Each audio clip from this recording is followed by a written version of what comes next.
Sadarbojoties ar Čehijas vēstniecību, Madonas novada bibliotēkā atklāta saudabīga petpudeļu otrreizējā pielietojuma parāde. Ceļojoša izstāde rosinot domāt par aktuāliem vides aizsardzības jautājumiem. Pavisam 7 Latvijas pilsētās, tostarp pašlaik Madonas novada bibliotēkā, Čehijas vēstniecība radošā veidā atklāja petpudeles radošo reciklāciju Čehijas Republikā. Doma ir ļoti vienkārša. Tāpēc, kā šī izstāde runā ne tikai par situāciju, kāda ir ar reciklāciju Čehijas Republikā, bet arī tur ir redzams, kā šo materiālu var izmantot mākslā.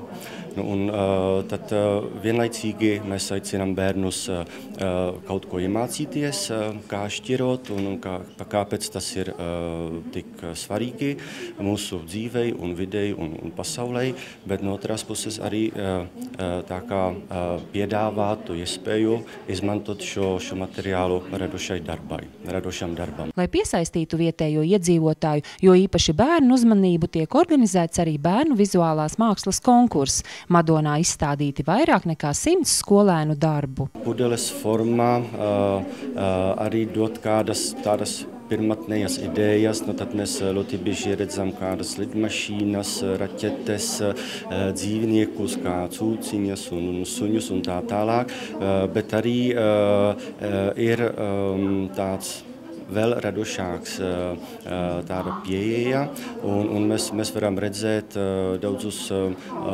objektus, kurus mēs varam izmantot katrā dienā. Es taisīju tādu darbu, viņš man patika vairāk.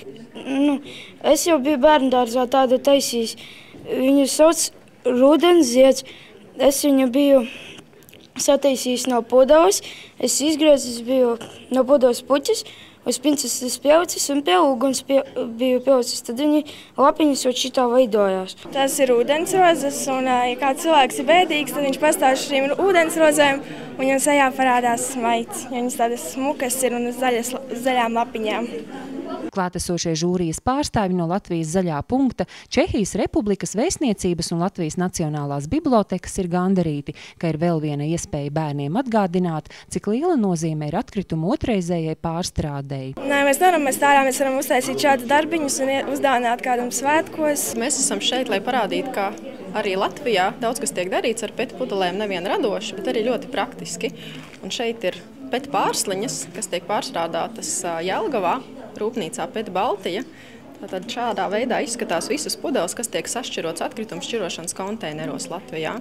Un šeit savukārt ir fragmentiņš no bruģakmeņa, arī tas ir ražots Latvijā, un arī tā tapšanā ir izmantotas vecas petpudeles. No Madonas 6. novembrī petpudeļu parāde dosies uz Alūksni, bet decembrī petpudeles radošais uznāciens gaidāms Cēsīs.